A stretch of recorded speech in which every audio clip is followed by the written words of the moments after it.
The prayer of Sir Francis Drake.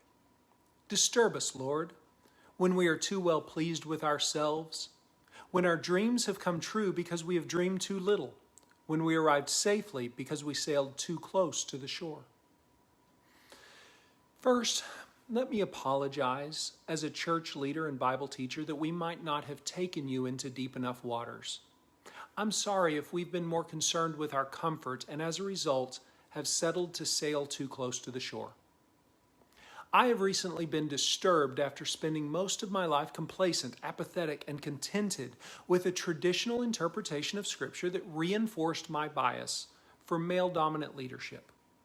More recently, I've been challenged by the Spirit to re-examine Scripture and to sail a little further from the shore. I've been on an uncomfortable journey through Scripture, and I hope that you will join me in reconsidering our bias. So to the men who are much like me, I'm sorry, but I intend to be a little disagreeable. I don't desire to offend you, but I hope to disturb you. I hope the Lord disturbs you, as He has me, because progress must begin with some discomfort. And specifically to the women who are joining us, let me apologize that it's taken so long to get here and we are still not yet where we need to be. The Christian church throughout most of history has been run by men. My home church has been exclusively led by men, at least officially.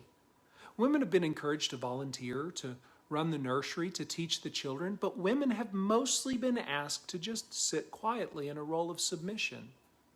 Some of this has been due to an honest attempt to understand confusing biblical concepts.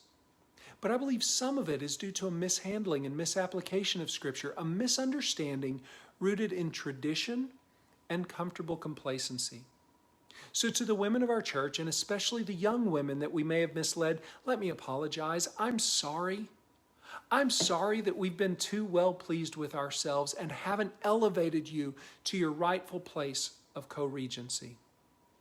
I've read passages like 1 Timothy 3 and Titus 1 many times, and frankly, the interpretations and applications of those passages seem self-evident. 1 Timothy 3:1. It is a trustworthy statement. If any man aspires to the office of overseer, it is a fine work he desires to do. Later in verse 12, deacons must be the husbands of only one wife. Now, verse 1 seems pretty obvious, right? If any man aspires to the office of overseer, it is a fine work he desires to do. Man, he. Except that if you dig a little deeper, you'll find that the original Greek has non-gendered language. It just got translated poorly in English. A better rendering might be, if any aspires to the office of overseer, it is a fine work desired. Does that change anything?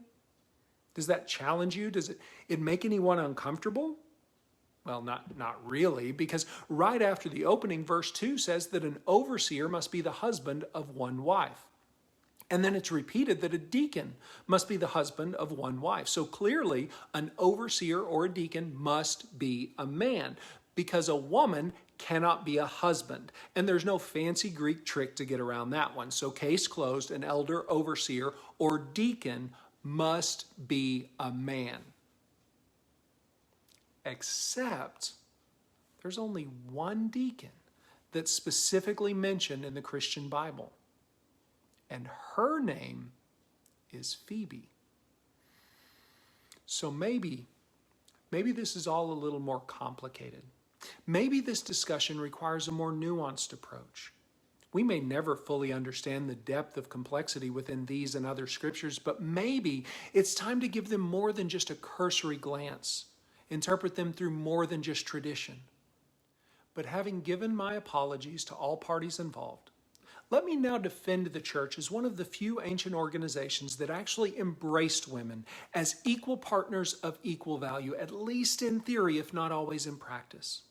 I believe that the teachings of Jesus and his apostles, yes, even Paul, were truly revolutionary. They were advocates for women's liberty and equality, for women's appreciation, and for honoring the roles and values of women in society, in the home, and in the church. When the church is actually acting like Jesus, I think it moves towards social reform. When the church is acting like Jesus, We're more interested in honoring and loving people instead of oppressing and subduing them. So let's be a church that acts like Jesus. Over the next few videos, I hope to walk through pertinent scriptures that will lead us into a better understanding of gender roles in the church and examine the core gospel message and ministry of Christ regarding women. None of this is intended to prove that I have exclusive rights to the truth or that every traditional interpretation is wrong. However, I hope to introduce you to some reasonable and valid alternative interpretations of Scripture that might be worth considering. Because I believe that it not only takes us a little further from the shore, but it takes us nearer to the mind of Christ. Back to Sir Francis.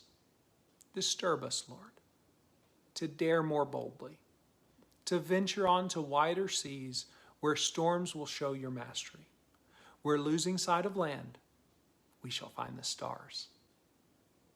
Until next time.